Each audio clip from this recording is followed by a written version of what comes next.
Examination of ulcer. Ulcer examination করার আগে আমরা প্রথমে পেশেন্টের কাছ থেকে কনসেন্ট নিব। যে আসসালামু আলাইকুম বাবা, আমি এই পঞ্চম বর্ষের একজন ছাত্র। আমি আপনার শরীরে কিছু পরীক্ষা করব, এতে আপনার কোনো সমস্যা হবে না, আপনি কোনো ব্যথা পাবেন না। আপনার যদি কোনো সমস্যা হয় তো আপনি জানাবেন, এতে আপনার রোগ নির্ণয়ে অনেক বেশি সহায়তা করবে। আমি কি আপনার পরীক্ষা করতে পারি? তো উনি যখন আমাকে অনুমতি দিবে, তো আমরা কি জানি গ্রিটিংস, ইন্ট্রোডাকশন, কনসেন্ট এবং এক্সপোজার। তো আমাদের এই জায়গায় উনি যখন কনসেন্ট দিবে, তো এক্সপোজারের ক্ষেত্রে আমাদের যে জিনিসটা ভুল হবে যে আমরা তার বোথ লিম্ব এক্সপ্রেস করব না। তো আমরা তার বোথ লিম্বসটাকে এক্সপোজ করব। তারপর হচ্ছে আমরা কোথায় দাঁড়াবো, আমরা জানি যে এক্সামিনেশন আমরা মানে একজন পেশেন্টের ডান দিকে দাঁড়াই, সো আমরা একটু ডান দিকেই দাঁড়াবো। তারপরে হচ্ছে আমরা এক্সামিনেশন শুরু করব। তো এক্সামিনেশন শুরু করার আগে হচ্ছে আমরা কিছু ওপেন কোশ্চেন করি। তো ওপেন কোশ্চেনগুলো আমরা আলসাক দিয়ে মনে রাখবে, আলসাক। তো আলসাকের হচ্ছে সহায়তা হচ্ছে আমরা মনে রাখবো যে আপনার এই সমস্যাটা, মানে আপনার কি ডায়াবেটিস আছে, আপনি কি ধূমপান করেন, আচ্ছা। তারপরে আলসার দন্তাস্ব দিয়ে মনে রাখবো শরীরের অন্য কোনো জায়গায় কি আলসার আছে, এবং হচ্ছে আলসাক, তাহলে কতে হচ্ছে কয়টা, মানে কিছু কোশ্চেন জিজ্ঞাসা করবো। তো আমরা জিজ্ঞাসা করি মানে যে কোনো বলে যে আপনার এটা কত দিন ধরে, তো কতদিন ধরে, মানে এই জিনিসটা আমরা অ্যাকিউট নাকি ক্রনিক আলসার, যেমন 2 সপ্তাহের বেশি যদি হয় তাহলে তাকে আমরা বলি ক্রনিক আলসার। তারপর হচ্ছে কতে হচ্ছে আরেকটা জিনিস কীভাবে হলো, কারণ হচ্ছে most common causes of ulcer হচ্ছে ট্রমাটিক আলসার। তো কীভাবে হলো, তো উনি একটা ট্রমার মানে হিস্ট্রি আমাকে দিবে। আরেকটা আমাদের পরীক্ষায় একটা জিনিস থাকে যে ভেরিকোজ ভেইন।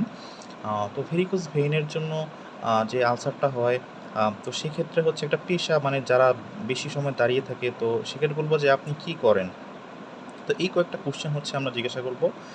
তারপর হচ্ছে আমরা ইন্সপেকশন করব। তো ইন্সপেকশনে আমরা জানি সবগুলো ইন্সপেকশনে আসলে 5S, সাইড, শেপ, হ্যাঁ। তারপরে হচ্ছে সারফেস, এই জায়গায় যেহেতু মানে স্কিনটা মানে নাই, তো সারফেস এবং ওভারলাইং স্কিন এটা তো হবে না। তো এই ক্ষেত্রে সারাউন্ডিং স্কিনটা আমরা দেখবো যে ওটা ইনফ্লাম কিনা, তো এটা দেখবো। এবং আলসারের যে পার্টসগুলো আছে, তো আমরা আলসারের জানি ফ্লোর আছে, যেটা আমরা দেখতে পারি, কিন্তু আমরা কিন্তু আলসারের বেসটা দেখতে পারি না, কিন্তু এজ এবং মার্জিন তো দেখতে পারি। তো এই কয়েকটা হচ্ছে আমাদের ইন্সপেকশনের পার্ট। এবার হচ্ছে পালপেশন। তো পালপেশনে হচ্ছে আমরা প্রথমে খালি হাতে এক্সামিনেশন করবো, তারপরে গ্লাভস করবো, আবার খালি হাতে এক্সামিনেশন করবো। তো যখন খালি হাত থাকবে তখন আমরা জিজ্ঞাসা করবো যে আপনার এটা কোনো ব্যথা আছে কি না। তো টেন্ডারনেস তো আমরা একটু ধরেও মানে তার মুখের দিকে তাকায় দেখতে পারি। টেম্পারেচারটা দেখব, প্রথমে নর্মাল অন্য পায়ে দেখব, তারপর ইনফ্লাম পায়ে দেখব, তারপর আবার নর্মাল পায়ে দেখব। তারপর গ্লাভস পরবো। গ্লাভস পরার পরে 2টা টেস্ট করবো। একটা হচ্ছে যদি হাতের এই জায়গায় হয়, তো আমরা এই মাসেলটাকে টট করার জন্য এই মাসেলের মানে ফ্লেক্স করে তারপর বলবো যে এই দিকে চাপ দেন, আমার এই বাম হাতে চাপ দেন। তো চাপ দিলে এই মাসেলটা টট হবে। তো তখন আমরা 2টা ডিরেকশনে এভাবে হচ্ছে মুভ করব, মানে ফিক্স কিনা এটা আমরা দেখব। তারপর হচ্ছে ফিক্সিটি, তারপরে হচ্ছে আরেকটা হচ্ছে ইন্ডিউরেশন, মার্জিনের ইন্ডিউরেশনটা দেখবো। তারপরে আবার গ্লাভস খুলবো। তারপরে হচ্ছে আমরা ভাস্কুলার লিম্ফেটিক এক্সামিনেশন করবো। তো নিউরোলজিক্যাল এক্সামিনেশন আমরা মোটর এবং সেন্সরি এক্সামিনেশন করি। তো সেন্সরি এক্সামিনেশনের জন্য হচ্ছে আমরা পেইন, টাচ, টেম্পারেচার, মেডিসিনে যেটা বলছি ওইটাই করবো।